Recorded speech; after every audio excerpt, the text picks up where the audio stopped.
Em nome do Pai que me criou, do Filho que me resgatou e do Espírito Santo que me santificou, divina vontade, reina na minha vontade, ó minha mãe, eu te amo e tu me amas. Dá-me um gole da vontade divina para a minha alma. Abençoa-me, mãe, para que eu possa fazer todas as minhas ações diante de vossos olhos maternais. Eu não sou nada, Deus é tudo, Pai, eu te amo. Vinde, Espírito Santo, vinde por meio da poderosa intercessão do Imaculado Coração de Maria, vossa amadíssima esposa e nossa mãe. Minha mãe feche a divina vontade em minha alma, para que ela possa tomar o primeiro lugar e formar seu trono, sua morada. Então, dando continuidade, né, à leitura e aos estudos do Livro do Céu, a segunda parte, né, estudo 2, a segunda parte, que são os escritos do volume 12 ao 20. Então, vamos lá. Volume 12, trecho 2, 18 de março de 1917. Efeitos da fusão em Jesus. Estava rezando, fundindo-me toda em Jesus.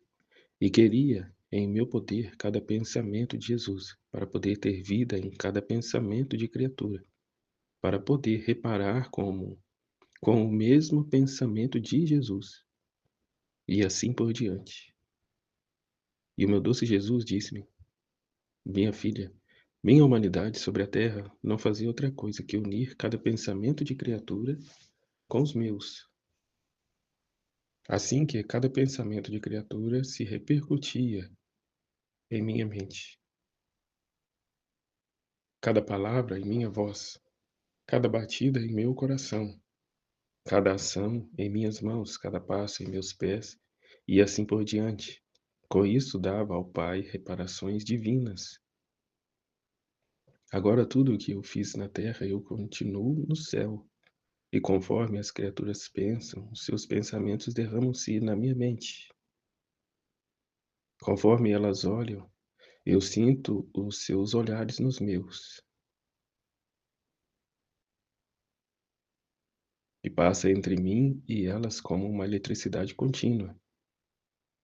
Como os membros estão em contínua comunicação com a cabeça, e digo ao Pai: meu Pai, não sou só eu que te rogo, que reparo, que satisfaço, que te aplaco, senão que há outras criaturas que fazem em mim o que faço eu. Mas bem, suprem com seu sofrer a minha humanidade, que gloriosa é incapaz de sofrer. Aqui eu entendo o completo em minha carne os sofrimentos que faltaram na paixão de Jesus Cristo, ou seja, a correspondência da criatura, que, como ele disse, mais bem suprem com seu sofrer a minha humanidade, né, que gloriosa é incapaz de sofrer, mas nós, né, na condição de criaturas aqui viventes, viadoras, temos o sofrimento em nós o tempo todo, né, como a situação está me padecendo, e não tomar como coisa nossa, mas aqui, ó, ocasiões de poder unirmos a humanidade de Cristo, sofrer por Ele, a fazer o que Ele faz, né? Que eu não sou eu que te rogo, que reparo, que satisfaço, que te aplaco, senão que há outras criaturas que fazem em mim o que faço eu. Né? E eis também o horror do pecado, né? Eis também o horror do pecado. Né? Agora, tudo o que eu fiz na terra, eu continuo no céu. E conforme as criaturas pensam, seus pensamentos derramam-se na minha mente. Conforme elas olham, eu sinto os seus olhares nos meus, e passa entre mim e elas como uma eletricidade contínua. Então, a importância do nosso, em primeiro momento, o estado de graça, né, obviamente, mas aqui o crescimento, o desenvolvimento aqui nessas verdades, a ponto de tornarmos um só com Ele, a mesma vontade, o mesmo pensamento, o mesmo olhar, né, o mesmo agir. Modo a ser essa contínua reparação, a adoração, né, uma oração, uma satisfação a Deus, né? Por ele poder dizer continuamente: este é meu filho bem-amado, a quem eu ponho todo o meu agrado. Né? Hoje, aqui, né, das criaturas, dos filhos da divina vontade. A alma confundir-se em mim repete tudo o que fiz e continua a fazer. Mas qual será o contentamento destas almas que fizeram a sua vida em mim, abraçando juntamente comigo todas as criaturas, todas as reparações, quando estiverem comigo no céu? Sua vida continuará em mim, e conforme as criaturas pensarem ou me ofenderem com os pensamentos, estes pensamentos se repercutirão em sua mente e continuarão com as reparações que fizeram na terra. Serão junto comigo, diante do trono divino, as sentinelas de honra, e conforme as criaturas me ofenderem na terra, elas farão as ações opostas no céu, vigiarão meu trono, terão seu posto de honra, serão as que mais me compreenderão, as que mais gloriosas, as mais gloriosas. Sua glória estará toda fundida na minha, e a minha na delas. Já se vive então o paraíso na terra, né? Já se vive a eternidade, inicia-se a sua vida eterna já na terra, porque o que se faz agora, o Filho da Divina Vontade, é o que ele fará por toda a eternidade, que é o fundido a Jesus, né? A humanidade de Jesus, guarda de honra. Assim que a tua vida estiver toda fundida na minha, não faças nenhum ato que não o faças passar em mim. E cada vez que te fundires em mim, derramarei em ti nova graça e nova luz, e me farei vigilante e sentinela do teu coração, para te manter afastada qualquer sombra de pecado. Te guardarei como a minha própria humanidade. Enviarei os anjos que te façam coroa, a fim de que fique defendida de tudo e de todos. Olha só. Volume 13, trecho 2. 21 de maio de 1921. Jesus encontra repouso nas almas que vivem seu querer. Né? Que ele não só será sentinela, mas encontrará também, né, nestes o seu repouso. Né? Tornar-se morada de Deus, morada divina. Né? E isso com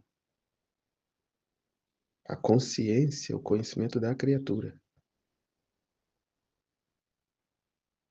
Né? E ela agir e viver consciente dessa verdade. Assim sendo, não que ela vai ficar se vigiando, se policiando, não, de jeito nenhum, mas pelo contrário, ela estará voltada a Jesus, né, que repousa nela, né, a corresponder a Ele. Ela mesmo, né, esquece de si e só se ocupa aqui dele, das coisas dele, em corresponder a Ele, em amar a Ele. Encontrando-me no meu estado habitual, o meu sempre amável Jesus fazia-se ver nos meus braços, em atitude de descansar. Né? E assim sendo, né, eu não deixo entrar perturbação em mim, né? Eu não me deixo levar por perturbações, né, a fim de não atrapalhar esse descanso de Jesus em mim. Né? Eu o estreitava o coração, dizendo-lhe meu amor. Diz-me uma palavra, por que te calas? E Jesus, minha querida filha, é-me necessário o repouso depois de ter falado tanto. Quero em ti os primeiros efeitos das minhas palavras, que, ó, tornar-se vida, ruminar tais verdades e pôr em prática na vida. Né? Enquanto isso, Jesus repousa, a fim de que depois possa vir nos falar. Né? Tu trabalhas fazendo o que te ensinei, e eu repouso. Né? Aqui, ó, que eu acabo de dizer. E quando tiveres posto em prática os meus ensinamentos, eu voltarei de novo para falar-te de coisas mais altas e sublimes, para poder encontrar em ti um repouso mais belo, que é sempre em função dele, né, para nos firmar nesta verdade e não deixarmos de fato entrar a perturbação, a não voltarmos para nós mesmos, a não permanecermos no humano, mas divinizados, né, divino, ser divino, uma morada divina, a fim de que melhor ele possa repousar, né? Aqui, ó, encontrar em ti um repouso mais belo. E além disso, se não descanso nas almas que vivem meu querer, Em quem poderia esperar repouso, né? Em quem, se não repousar nas almas dos que vivem no seu divino querer? Só as almas que vivem em meu querer são capazes de me dar repouso. Viver em meu querer me forma a permanência. Os atos feitos em minha vontade me formam o leito. Os atos repetidos e a constância em repeti-los são são os arrulhos. Que é arrulhos? Arrulhos são suaves e repetitivos que os pombos e rolinhas fazem, especialmente durante o período de acasalamento. É um tipo de canto baixo, contínuo e monótono, geralmente associado a comportamento de afeto, conquista ou tranquilidade. Também pode ser usado de forma poética ou figurada, para expressar ternura ou palavras amorosas trocadas entre pessoas. Então, viver em meu querer me forma a permanência, os atos feitos em minha vontade me formam o leito, os atos repetidos e a constância em repeti-los são os arrulhos. A música e o ópio para conciliar o sono. Né? Mas enquanto durmo, eu te vigio, de modo que tua vontade não é outra coisa que o desabafo da minha, teus pensamentos, o desabafo da minha inteligência, tua palavra, o desabafo da minha, teu coração, o desabafo do meu coração. Assim, se bem não me ouves falar, estás tão perdida em mim que não queres, nem pensas, nem fazes senão o que quero e faço eu. Por isso mesmo que vivas no meu querer, podes ter a certeza que tudo que se desenvolve em ti sou eu, né? Que a criatura já não existe. Eu vivo, mas já não sou eu quem vive, é Cristo quem vive em mim. E eu vivo isso agora não como uma palavra bonita aqui, mas com o conhecimento da verdade e consciente, né? Pondo em prática, né? Me fundindo a Ele a cada movimento, a cada pensamento, a cada olhar, em tudo. Eu já não fico mais o dia inteiro pensando em mim mesmo, no que eu vou fazer, o que eu vou deixar de fazer. Eu fico o dia todo com essas verdades, ruminando tais verdades, né? Procurando fundir-me no querer divino. Né? Volume 14, trecho 2, 9 de fevereiro de 1922. O corpo dilacerado de Jesus é o verdadeiro retrato do homem que comete pecado. Jesus, na flagelação, fez-se arrancar a carne em pedaços, reduziu-se tudo a uma chaga, para dar novamente a vida ao homem. Encontrando-me no meu habitual estado, estava seguindo as palavras da paixão e meu doce Jesus, enquanto o acompanhava no mistério da sua dolorosa flagelação, fazia-se ver todo descarnado, seu corpo nu, não só de suas vestes, mas também de sua carne. Seus ossos podiam ser numerados, um por um. Seu aspecto era tão só, dilacerante, mas horrível ao ser visto, tanto que infundia temor, espanto, reverência e amor ao mesmo tempo. Eu me sentia muda diante desta cena tão dilacerante. Teria querido fazer não sei o que para aliviar a meu Jesus, mas não sabia fazer nada. A vista de suas penas me dava a morte. E Jesus, todo bondade, me disse: querida filha, olhe-me bem para que conheça a fundo minhas penas. O meu corpo é o verdadeiro retrato do homem que comete pecado. O pecado o despoja da veste da minha graça. E eu, para lhe dar de novo, me despojei das minhas vestes. O pecado deforma-o, e enquanto é a mais bela criatura que saiu de minhas mãos, torna-se a mais feia e dá asco e horror. Eu era o mais belo dos homens, e para dar de novo a beleza ao homem, posso dizer que minha humanidade tomou a forma mais feia. Olhe como estou horrível. Fiz-me tirar a pele pelos açoites e fiquei irreconhecível. O pecado não só tira a beleza, senão que forma chagas profundas, putrefatas e gangrenosas, que corroem as partes mais íntimas, consomem os humores vitais, assim que tudo o que o homem faz em estado de pecado são obras mortas, esqueléticas. O pecado lhe arranca a nobreza de sua origem, a luz de sua razão e se torna cego. E eu, para encher a profundidade de suas chagas, me fiz arrancar a carne, me reduzi tudo a uma só chaga, e com derramar a rios meu sangue, fiz correr os humores vitais em sua alma, para dar-lhe novamente a vida.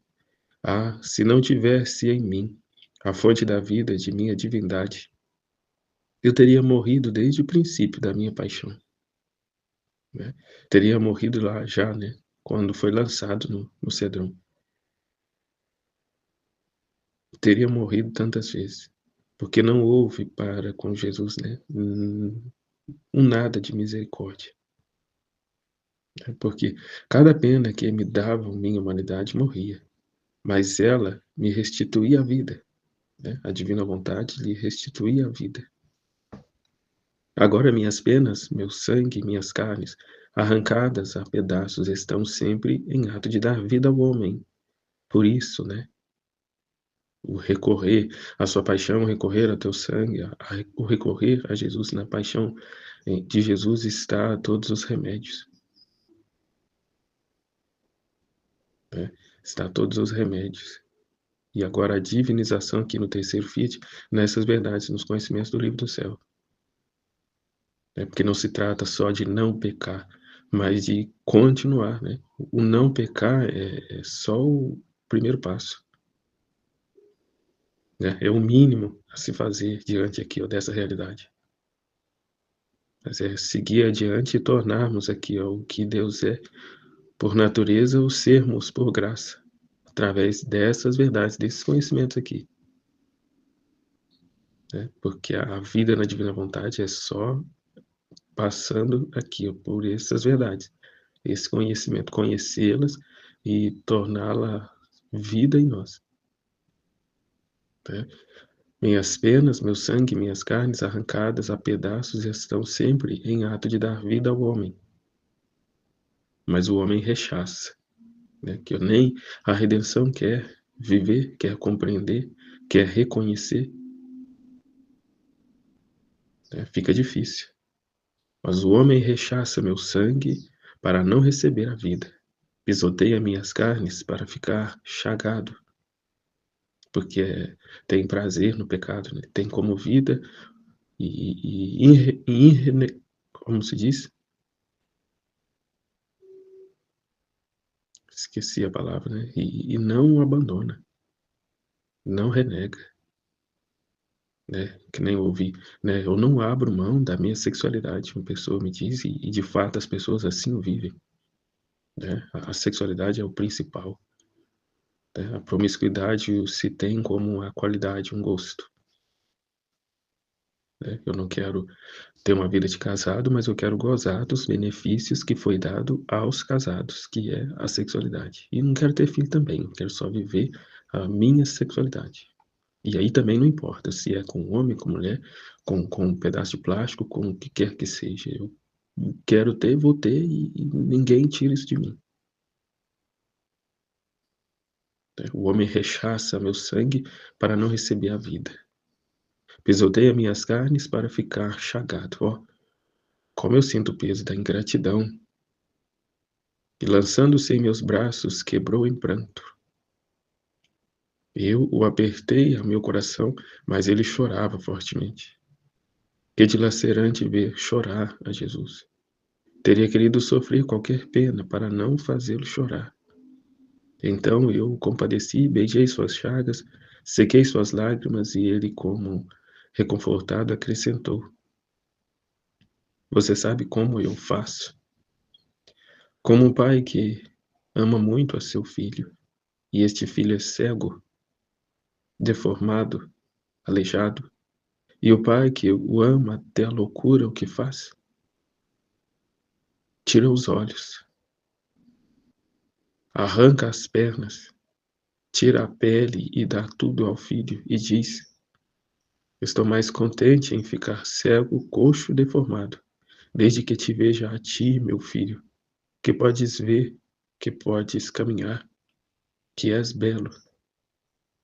Oh, como está contente aquele pai, porque vê o seu filho olhar com seus olhos, caminhar com suas pernas e coberto com sua beleza.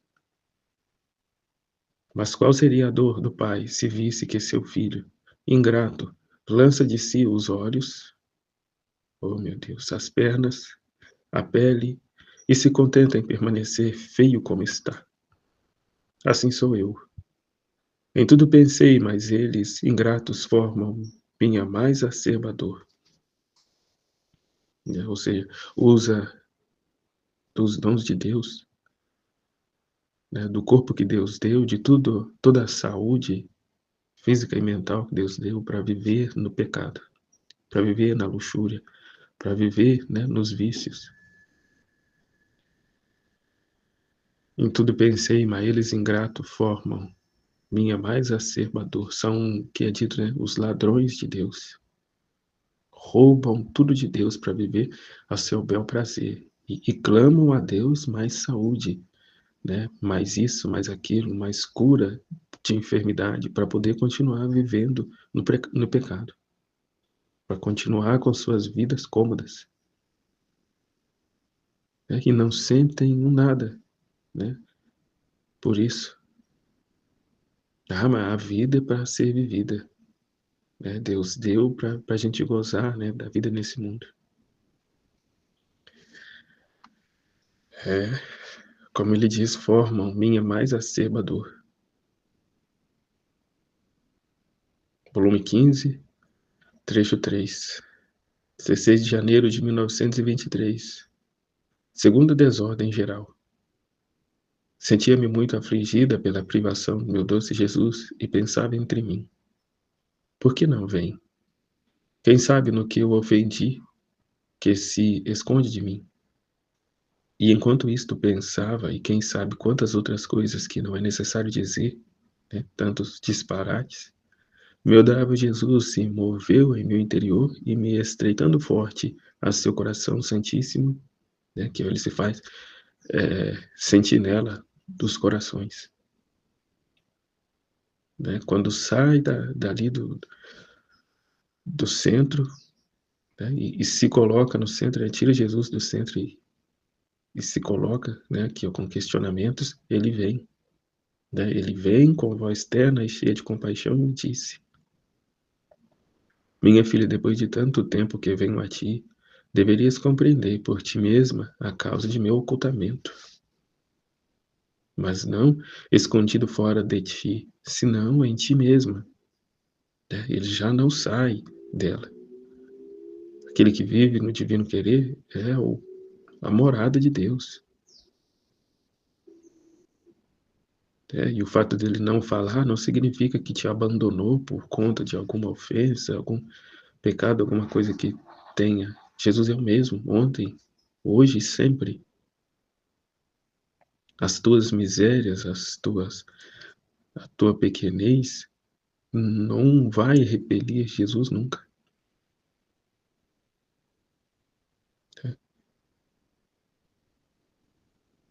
O pecado nos priva, de certa forma. Mas é como diz mesmo lá na Sagrada Escritura, né? Ele não pode negar-se a si mesmo.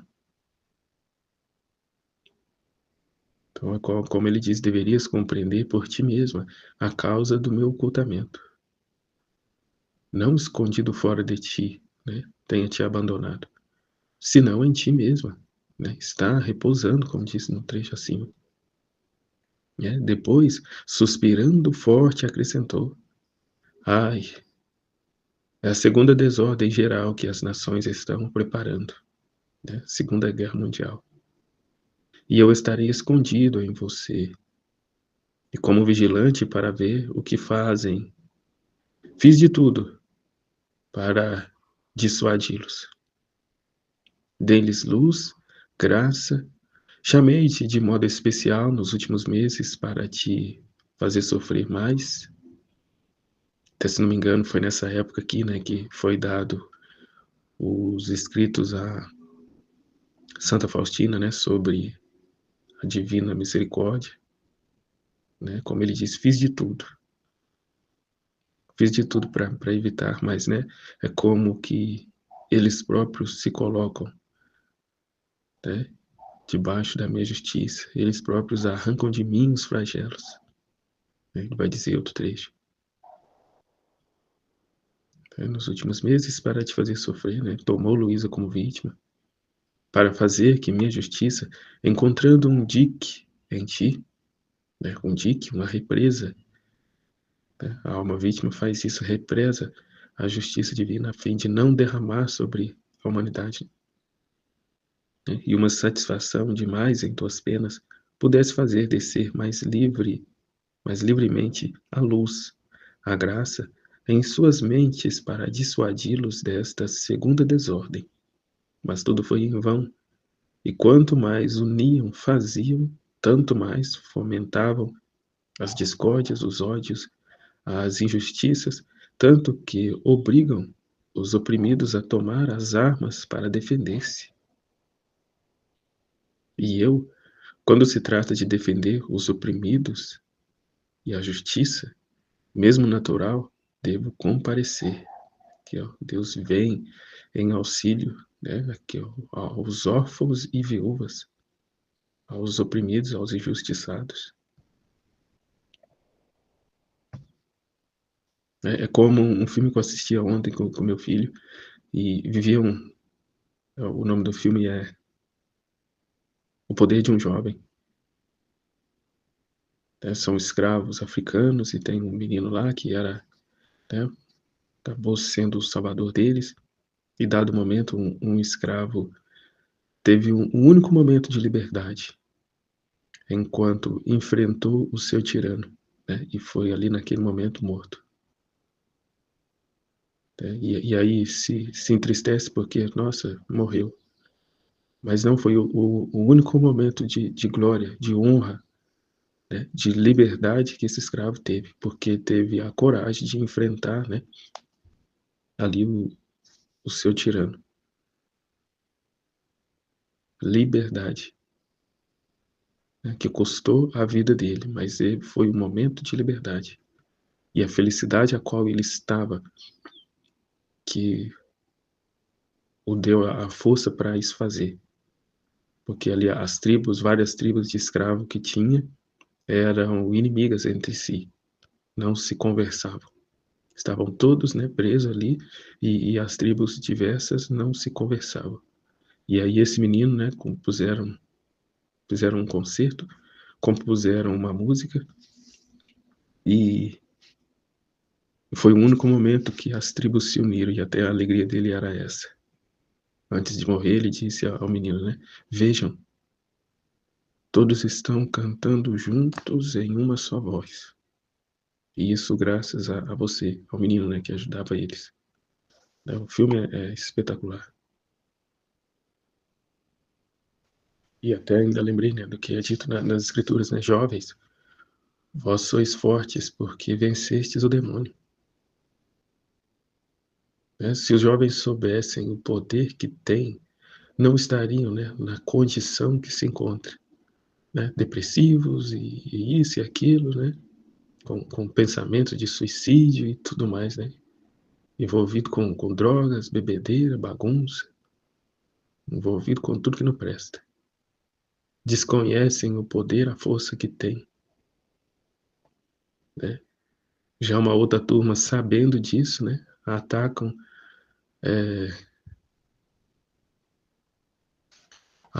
essa vulnerabilidade deles covardemente, né, os mantendo ignorantes da verdade. Onde o que é dito, né, conhecereis a verdade e a verdade vos libertará.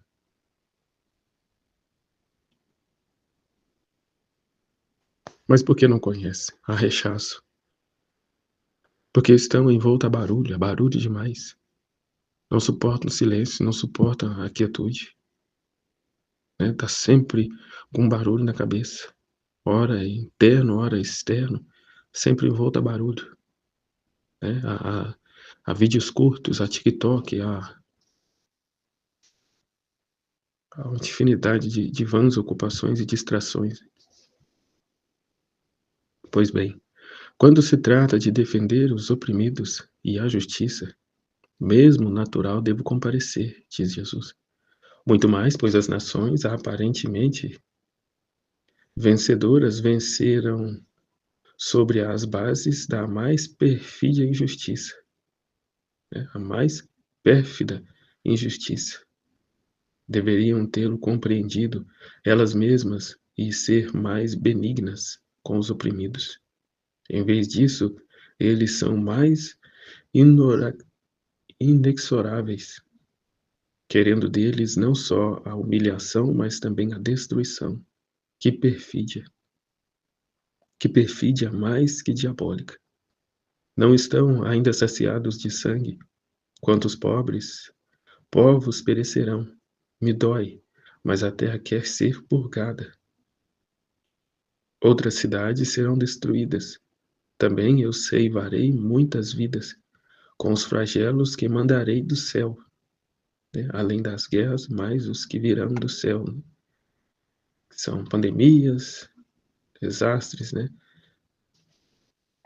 Naturais, enchentes, tempestades, doenças, né? E enquanto isso acontecerá, eu estarei em ti como oculto e como vigia, né? Que é na pequena filha da divina vontade que ele repousa, descansa, encontra a sua correspondência. E aqui já se trata da vida na divina vontade. Antes era o ofício de vítima. Enquanto vítima, Jesus vinha e formava nela o dique, como ele falou. Agora a vítima já não é suficiente, já não resolve. É preciso que a humanidade toque com a mão, né, o fruto de suas escolhas para que se converta. Precisa que sofra os castigos. Então Jesus já não quer mais almas vítimas. Ele agora quer filhos da divina vontade que trabalharão com ele, né? Agora não é mais em direção às criaturas. As vítimas eram em direção às criaturas, a poupá-las. Agora é em direção a Deus. Às criaturas, tudo já lhes foi dado. Não aderem porque não quer. Se não quer, não vamos forçar, né? Vamos deixar elas e vamos nos voltar a Deus. E aí, com esse agir de estar com Deus, a fazer companhia para Ele, a ser essa morada, esse quarto, esse descanso para Ele, formar assim então um orvalho benéfico, a fim de cair sobre os corações bem dispostos e que estes venham a aderir ao propósito de Deus, né? Que é o retorno à ordem, ao propósito a qual fomos criados. Então, não mais vítimas, mas filhos da divina vontade, a sermos aquilo que fomos destinados, né? Criados a ser. Mas enquanto não se abre, né, a essa verdade, né, choverão os flagelos. Né? Teve a Primeira Guerra, a Segunda Guerra, que é a qual ele está falando aqui agora, e estamos agora na iminência de uma terceira guerra. E assim vamos seguindo, né? A fim de que corações se abram, se rendam ao verdadeiro amor, né? Ao verdadeiro propósito. Não é de tornarmos ricos milionários nessa terra, mas tornarmos ricos milionários em Deus, nos conhecimentos divinos, na vida divina, o ser por graça que Deus é por natureza. Né? E enquanto isso acontecerá, eu estarei em ti como oculto, né? E isso ele vem descansando, né? Destes que já se abriram ao seu querer divino, se deixam conduzir e formar por ele. Que me parecia que mais se escondia em mim. Eu me sentia imersa num mar de amargura por este falar de Jesus. Depois me senti rodeada de pessoas que rezavam, e minha Mãe Celestial, estendendo sua mão, em meu interior tomava um braço de Jesus e o puxava para fora. Ele dizia: Meu filho, vem no meio dos povos. Não vês que mar de tempestades estão prestes a ser lançados e que lhes custará um mar de sangue?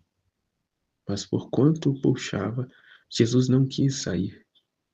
Então, virando-se para mim, disse: Pede-lhe muito que as coisas sejam mais benignas. E eu pus a pedir-lhe, e ele agora punha seu ouvido no meu, e me fazia ouvir os movimentos dos povos, os rumores das almas.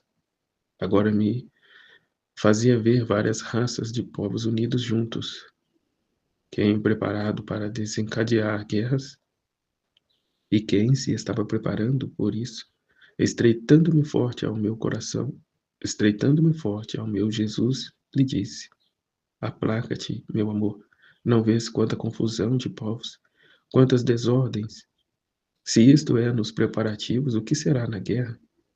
E Jesus, minha filha, são eles mesmos que o querem. A perfídia do homem quer chegar aos excessos, e um quer lançar ao outro ao abismo. Mas a união de diversas raças servirá depois para a minha glória. Mas a união de diversas raças servirá depois para a minha glória. E vive aí, né, ameaças de bomba atômica, bomba nuclear, bomba não sei o que tem. Querem. São eles mesmos que querem. A perfídia do homem quer chegar aos excessos. Eu tenho mais poder. Eu tenho mais.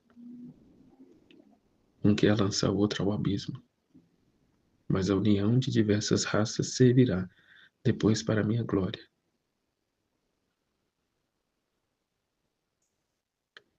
Volume 16, trecho 2, 16 de julho de 1923. Jesus tudo fez e sofreu em sua vontade. Estava a pensar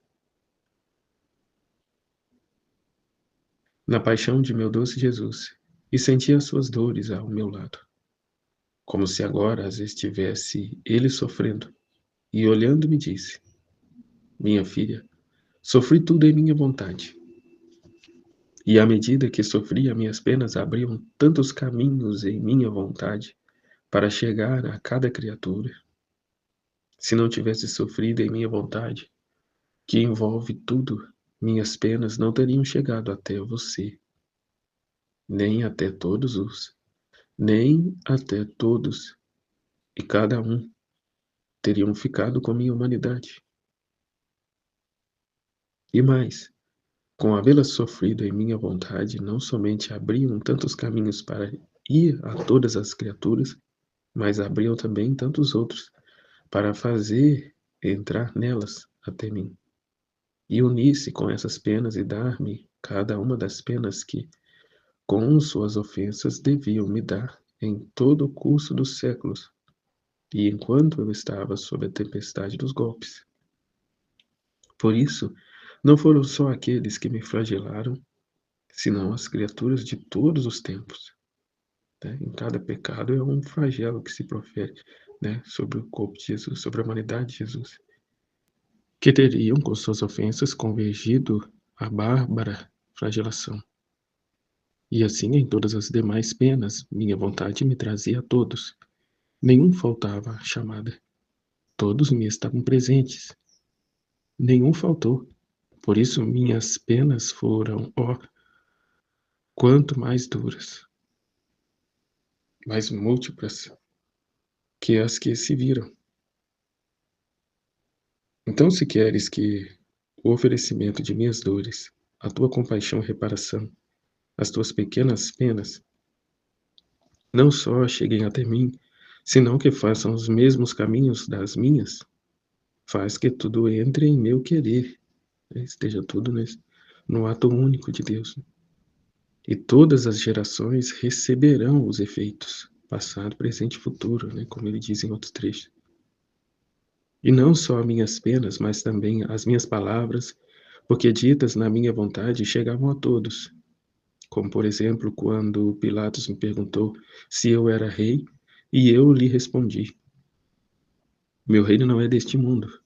Se deste mundo fora, milhões de legiões de anjos me defenderiam. E Pilatos, ao me ver tão pobre, humilhado e desprezado, se surpreendeu e disse, mais marcado: Como? Tu és rei? E eu respondi com firmeza a ele e a todos os que se encontram em algum lugar: Eu sou o rei, e vim ao mundo para ensinar a verdade.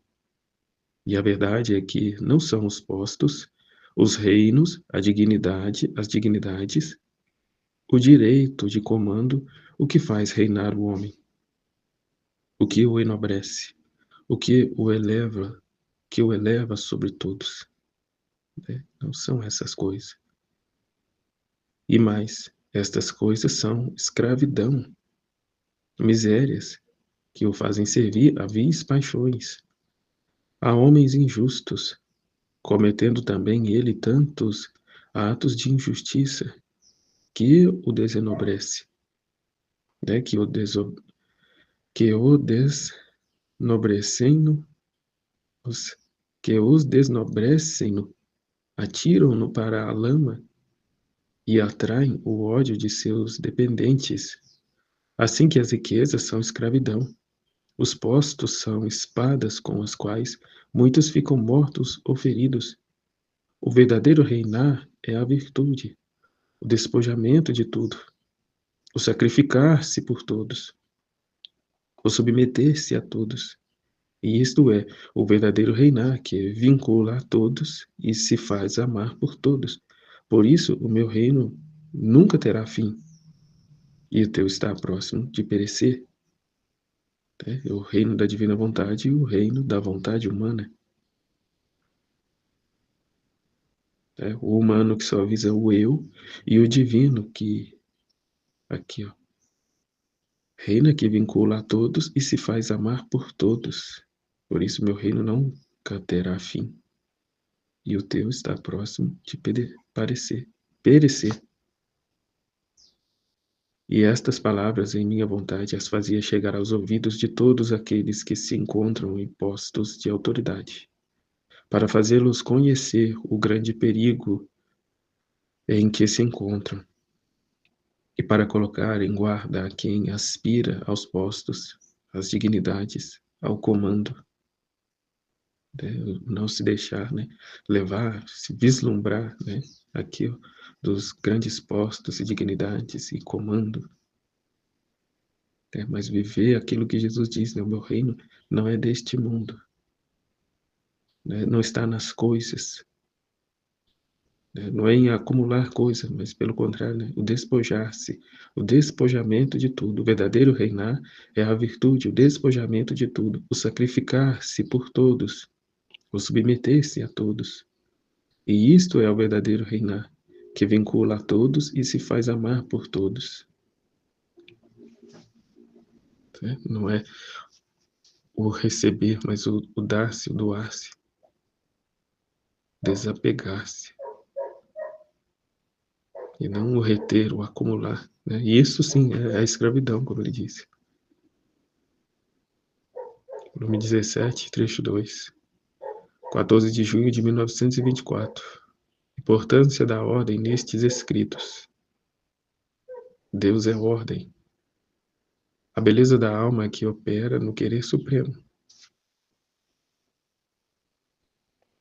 Esta manhã, quando me encontrava no meu estado habitual, não sei se foi sonho, via o meu confessor falecido e parecia-me que tomava alguma coisa torcida de dentro de minha mente e a consertava e a endireitava.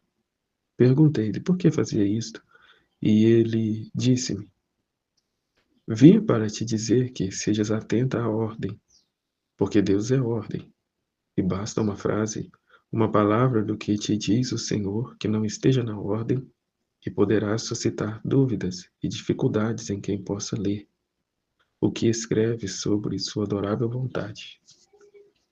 Né? Isso aqui até uma situação, um exemplo semelhante me aconteceu ontem. Às vezes, uma dificuldade de expressar-se, né, referente a essa vida na divina vontade, ao invés de ajudar, talvez possa vir a confundir ainda mais. as pessoas. E aí até aqui ainda bem responder, né, a ordem. Deus é a ordem. Esteja então atento à ordem, à verdade. E aqui, uma simplicidade, né? O ser simples torna mais fácil a transmissão, né, dessas verdades. Tá? Continuando.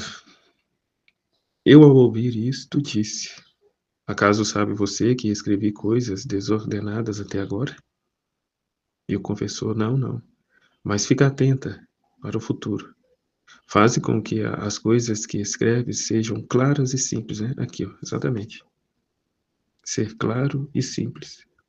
Não querer enfeitar, né, demais, colocar lacinho nas coisas, mas ser claro, direto, simples, como te dizem Jesus. E nada omitas, porque basta uma pequena frase, uma palavra que falte das que te diz Jesus, ou que as escrevas diversamente, para que falte a ordem. Porque essas palavras servirão para dar luz, para fazer compreender com mais clareza e para ligar a ordem das verdades que o bom Jesus te manifesta. É fácil para você omitir algumas pequenas coisas, enquanto as coisas pequenas unem as grandes, e as grandes as pequenas. Por isso, seja atenta no futuro para que tudo esteja ordenado, né? Às vezes se omite, isso aqui não tem tanta significância, né? Algo tão simples, tão pequeno, tão isso e aquilo, aí omite. Mas é esse pequeno que faz o elo ao entendimento, à compreensão do grande, né? Então, nada deve ser descartado, da mesma forma, não tem que acrescentar nada por si mesmo. Mas é como diz, claro e direto. Ser claro e simples. Né? Continuando isto, desapareceu e eu fiquei um pouco pensativa. Depois estava me abandonando toda no santo querer divino. E meu doce Jesus, movendo-se em meu interior, me disse: minha filha, como é bonito ver uma alma operar em minha vontade. Ela submerge sua ação, seu pensamento, sua palavra em minha vontade. É como uma esponja que impregna-se de todos os bens que o querer supremo contém. Se veem na alma tantos atos divinos que irradiam luz, e quase não se sabe distinguir se são atos do Criador ou da criatura. E como se impregnaram desta vontade eterna, absorveram neles a potência, a luz e o modo do obrar da majestade eterna. Olha para ti como o meu querer te fez bela. E não só isto, senão que em cada ato teu me encerra a mim mesmo, porque encerrando o meu querer, tudo encerras. Eu olhei para mim e, quando a luz saía, mas o que mais me impressionou e me deu prazer foi ver meu Jesus encerrado em cada ato meu. Sua vontade o aprisionava em mim. A importância de estar atento. Volume 18, trecho 6, 10 de outubro de 1925. Troca de vontade entre Deus e a Santíssima Virgem e Luísa. A Santíssima Virgem repete à alma o que fez a seu filho. Encontrando-me em meu habitual estado, minha pobre mente se encontrava em uma atmosfera altíssima. Me parecia ver a divindade, e sobre um joelho do Pai Celestial a minha rainha mamãe morta, como se não tivesse vida. Eu, maravilhada, pensava entre mim: minha mãe está morta, mas que morte feliz morrer sobre os joelhos de nosso Criador. Mas olhando melhor, via como se sua vontade estivesse separada do corpo. Estava nas mãos do Pai Divino. Eu, admirada, olhava, mas não sabia explicar o que via. Mas uma voz que saía do trono dizia: esta é a escolhida entre todas as escolhidas. É a toda bela, é a única criatura que nos fez dom de sua vontade. E morta nos deixou sobre os joelhos, em nossas mãos. E nós, em correspondência, lhe fizemos dom de nossa vontade. Dom maior não poderíamos fazer-lhe, porque com a aquisição desta suprema vontade, teve poder de fazer descer o Verbo sobre a terra e de fazer formar a redenção do gênero humano. Uma vontade humana não teria poder sobre nós, nem nenhum atrativo. Em troca, uma vontade divina dada por nós mesmos a esta incomparável criatura nos venceu, nos conquistou, nos sequestrou, e não podendo resistir, cedemos às suas instâncias de fazer descer o Verbo sobre a terra. Agora esperamos que venha você a morrer sobre o outro joelho, dando-nos sua vontade. E nós, vendo-a morta em nossas mãos, como se não existisse mais para você, te faremos dom da nossa, e por meio de ti, isto é, por meio desta nossa vontade doada a ti, retornará a viver nosso Fiat sobre a terra. Estas duas vontades mortas sobre nossos joelhos serão o resgate de tantas vontades rebeldes, e as teremos como vestimentas preciosas que nos refarão dos tantos males de todas as demais criaturas, porque com nossa vontade poderão nos satisfazer, né? Reparar, corrigir, né? A voz não se ouvia mais, e eu me encontrei sobre o outro joelho paterno em ato de dar o último respiro, ficando morta. Mas nesse mesmo instante me encontrei em mim mesma, mas não sei dizer o que sentia em mim. Só rogava de coração que não mais minha vontade entrasse em mim, mas que só a divina tivesse vida em mim. Ah, só ela é a portadora de todos os bens e a repetidora de Jesus nas almas, que fazendo eco ao fiat da criação, abraça tudo e a todos como um só golpe, e corresponde a Deus pela obra da criação, redenção e santificação. A vontade divina, obrante em nós, tudo pode fazer. É a verdadeira rainha que reina e impera sobre tudo. Depois vi a minha mãe celestial, com o menino Jesus entre seus braços, que o beijava e o punha a seu peito para dar-lhe seu puríssimo leite. E eu lhe disse, minha mãe, e a mim nada me dás? Ah, me permita ao menos que ponha meu te amo entre sua boca e a de Jesus enquanto se beijam, a fim de que em tudo o que façam corra junto o meu pequeno te amo. E ela me disse, minha filha, põe também o teu pequeno te amo, não só na boca, mas em todos os atos que correm entre eu e meu filho.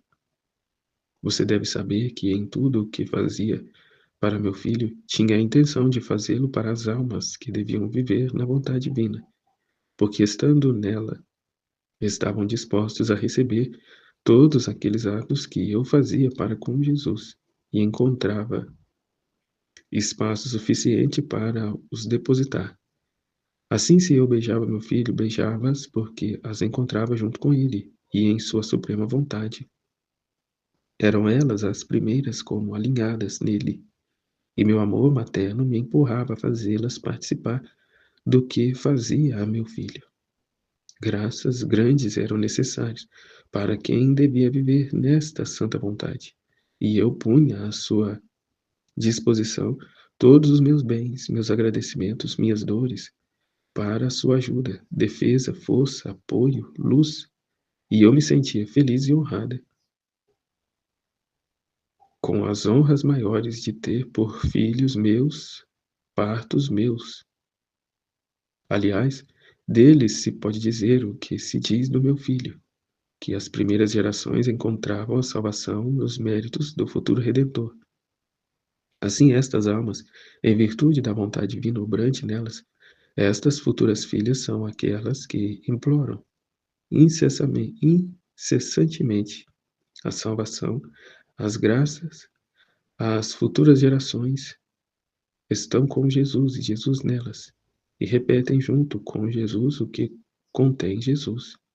Por isso, se queres que te repita o que fiz a meu filho, faz que te encontre sempre em sua vontade, e eu te darei magnanimamente meus favores.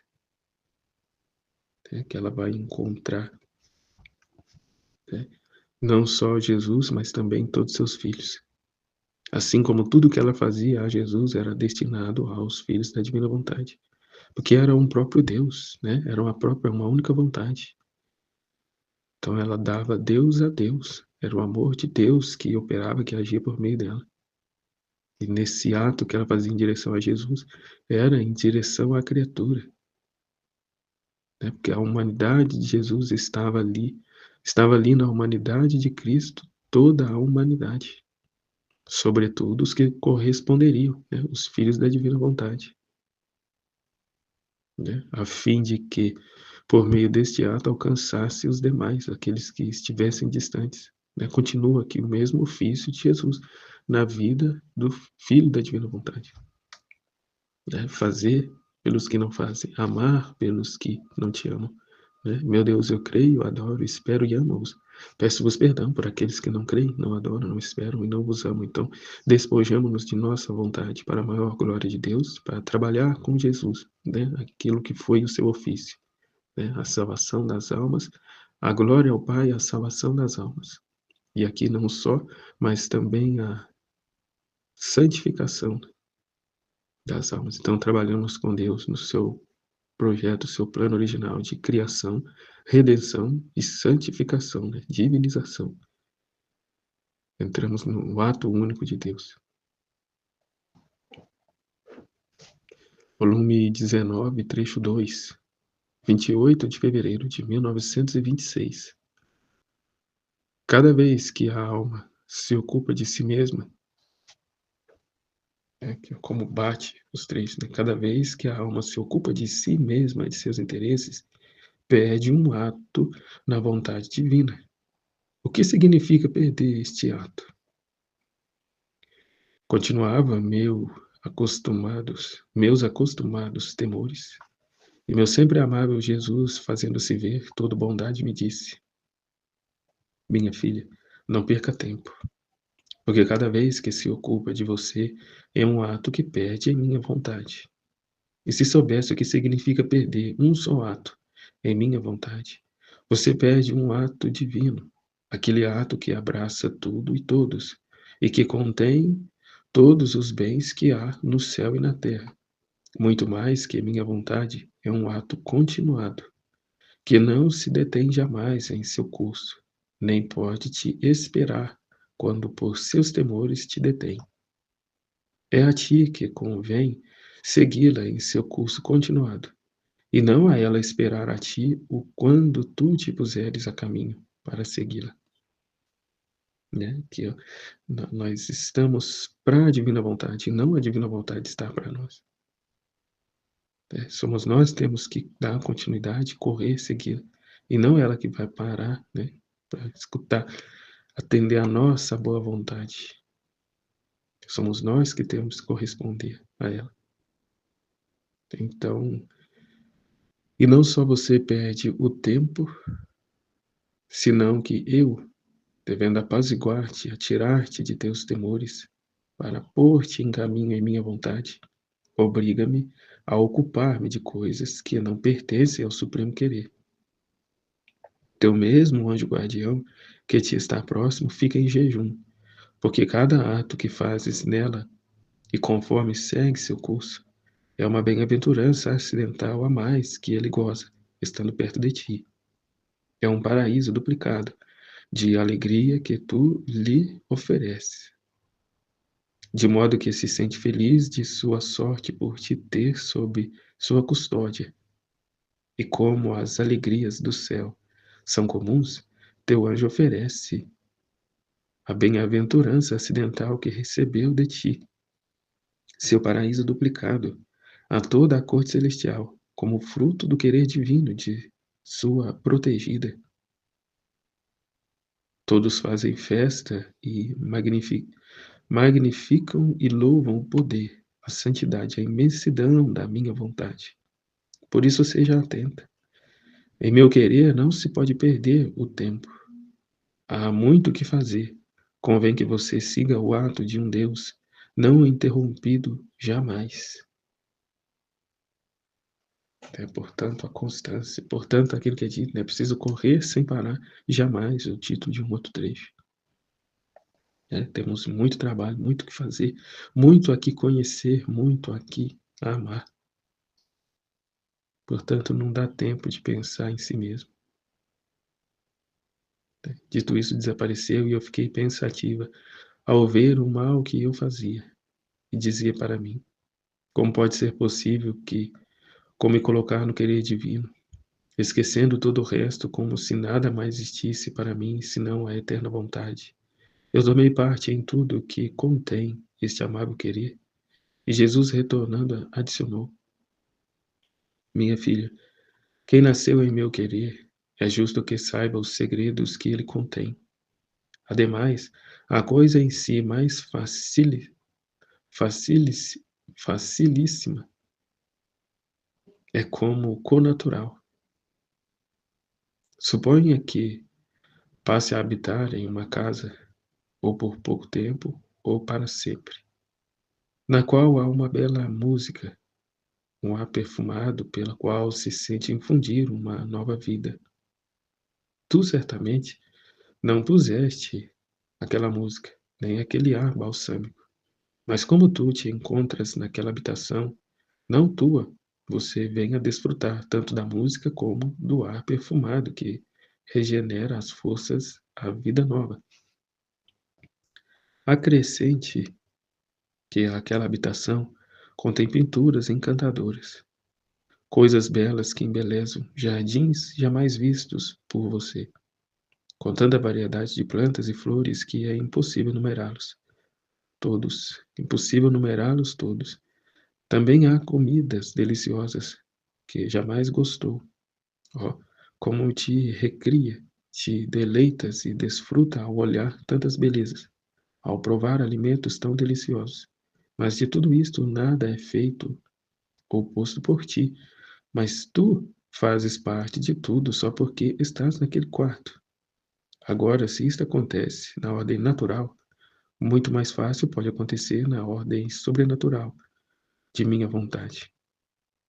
A alma, com entrar nela, forma um só ato com a divina vontade, e como o connatural toma parte no que ela faz e contém, muito mais que a alma, para viver em minha vontade, primeiro é despojada das vestes do velho Adão culpado, e é revestida pelas vestes do novo e santo Adão. Sua vestidura é a luz da mesma vontade suprema, na qual lhe vêm comunicados todos seus modos divinos, nobres, comunicativos a todos. Esta luz fala perder as facções humanas e restitui-lhe a fisionomia de seu Criador, cuja qual razão, motivo pelo qual fomos criados à imagem e semelhança. Que maravilha, então, em que tome parte em tudo que possui o divino querer, sendo uma a vida, uma a vontade.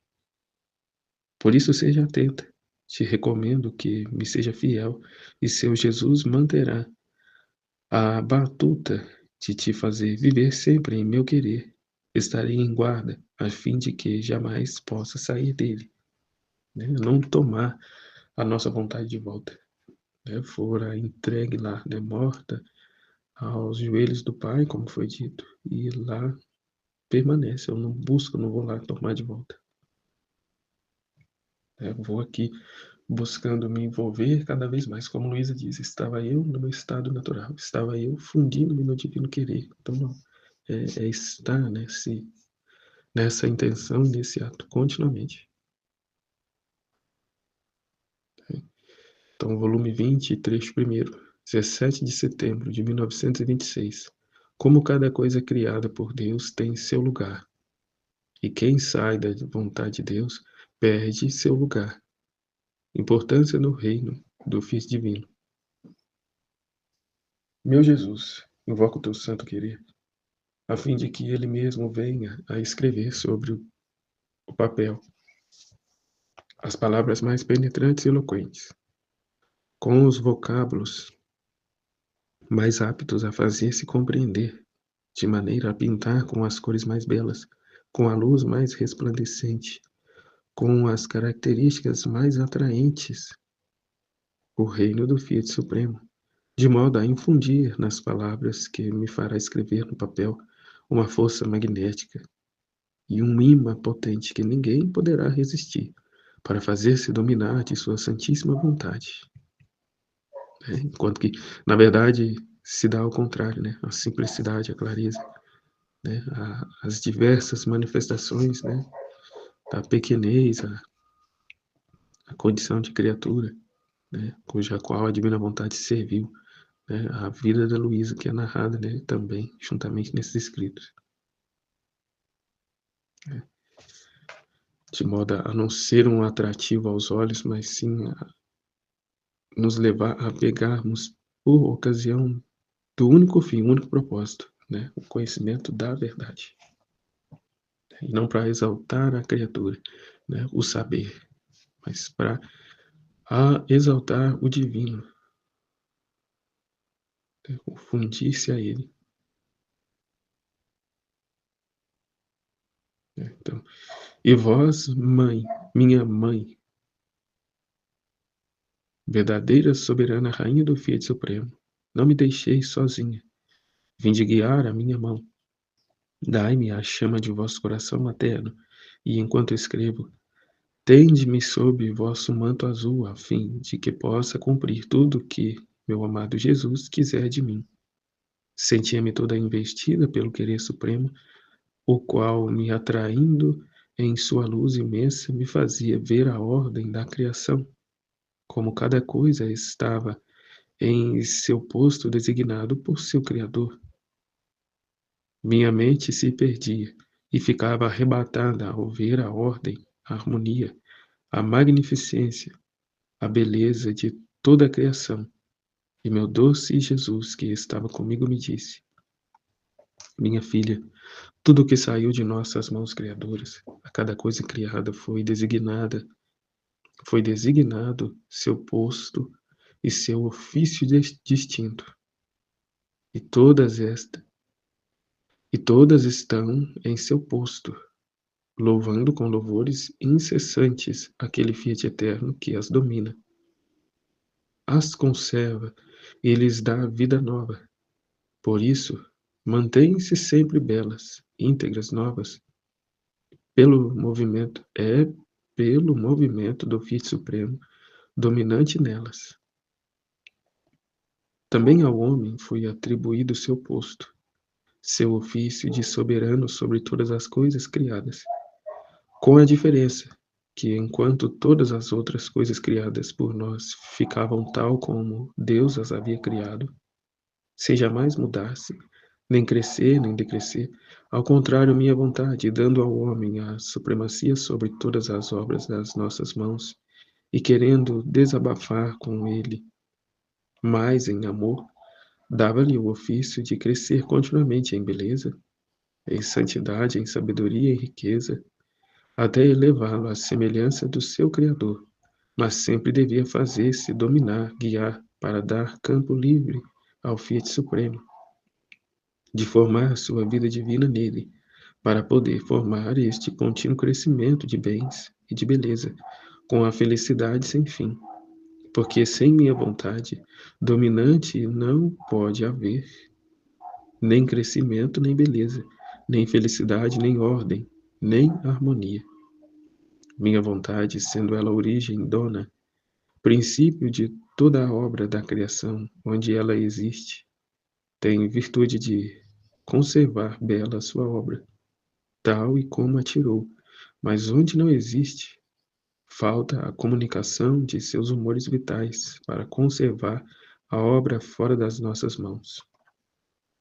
Vê então que grande mal foi para o homem se subtrair de nossa vontade, de modo que todas as coisas, mesmo as mais pequenas, têm seu lugar. Pode-se dizer que estão em sua casa, ao seguro. Ninguém as pode tocar, possuem a abundância dos bens, porque esse querer que corre, nelas possui a fonte de todos os bens. Estão todas na ordem. A harmonia e a paz de todas. Em troca, o homem, ao subtrair-se de nosso querer, perdeu seu posto. Ficou sem nossa casa, exposto aos perigos. Todos o podem tocar para lhe fazer mal. Ao mesmo elementos, os mesmos elementos são superiores a ele porque possuem uma vontade suprema. Que tragédia. Enquanto ele possui uma vontade humana, degradada, que não sabe dar-lhe outra coisa que misérias, debilidades e paixões. E como perdeu o seu princípio, o seu posto, ficou sem ordem, desarmonizado com todos e não goza de paz, nem sequer em si mesmo.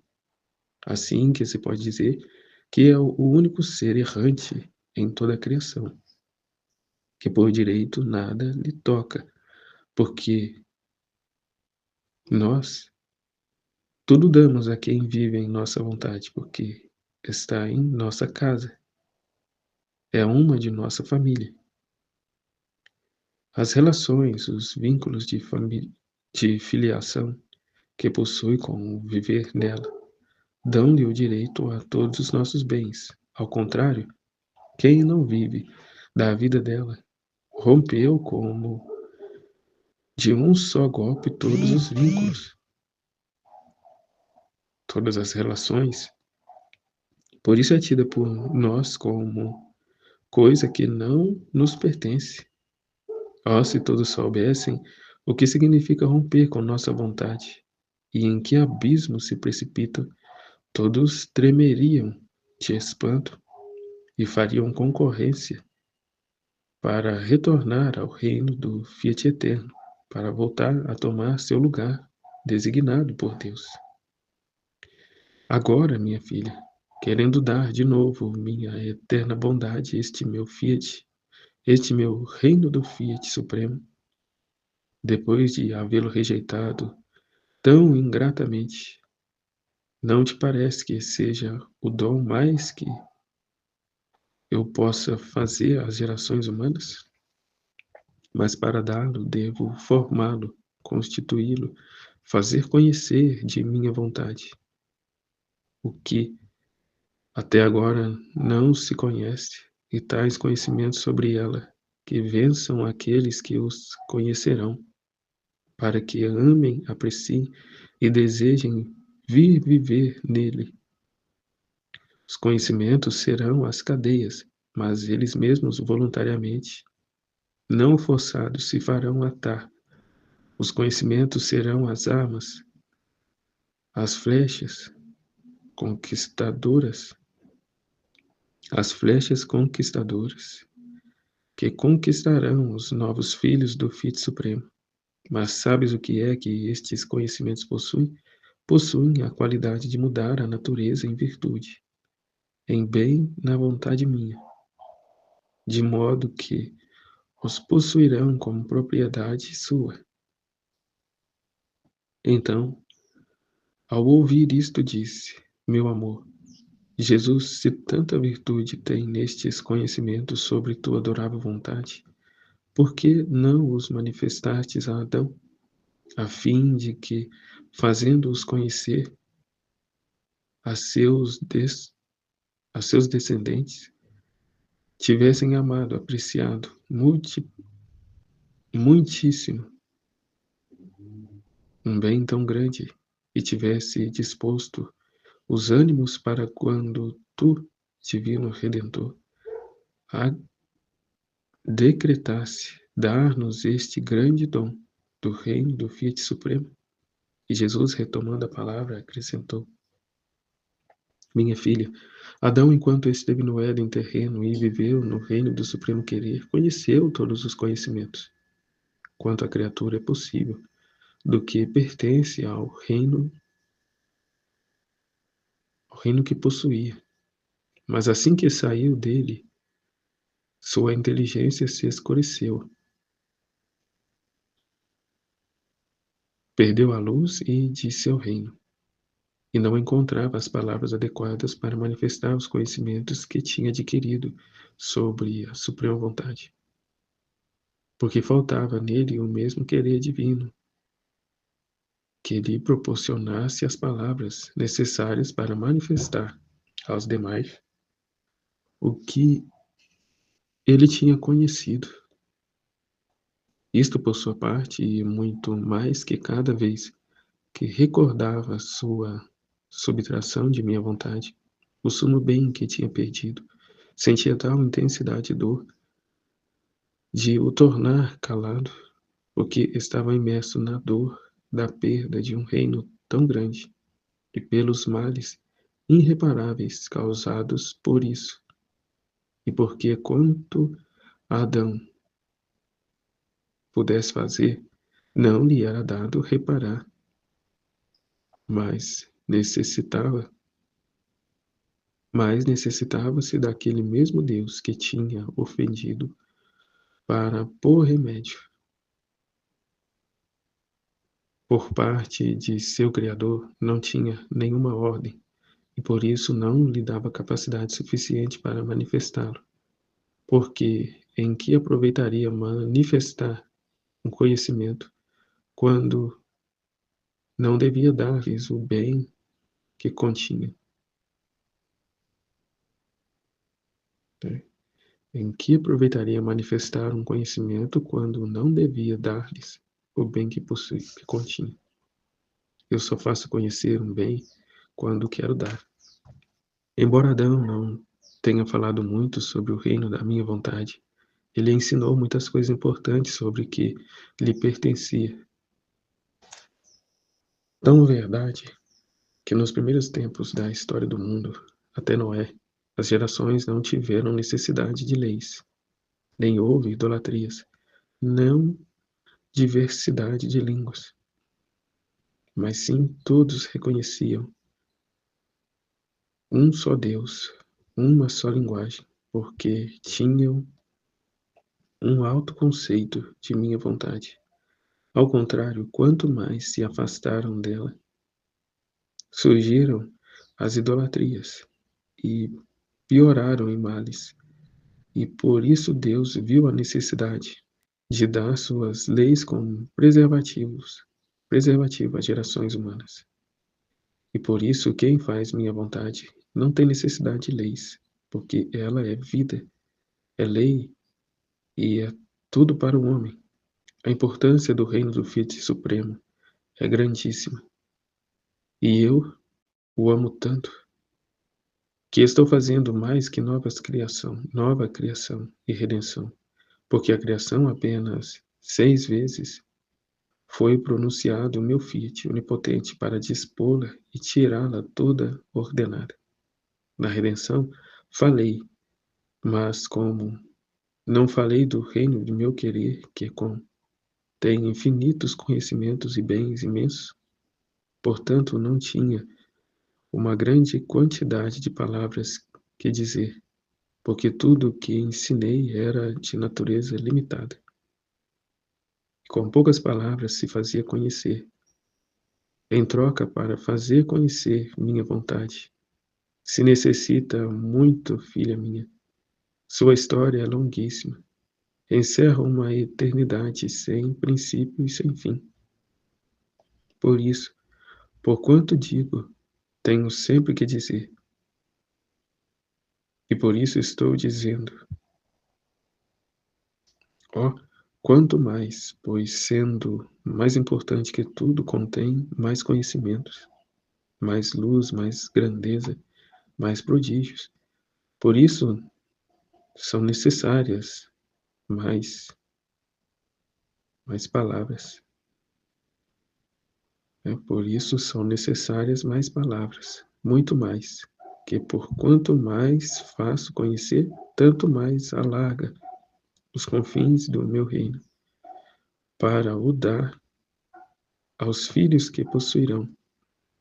Por isso, cada coisa que manifestei de minha vontade é uma nova criação que faço em meu reino para fazê-la gozar e todos,